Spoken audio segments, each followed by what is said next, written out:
lumaking salat sa yaman.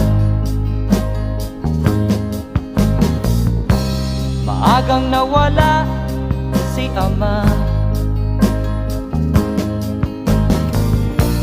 Ang ina ko na may mahina na,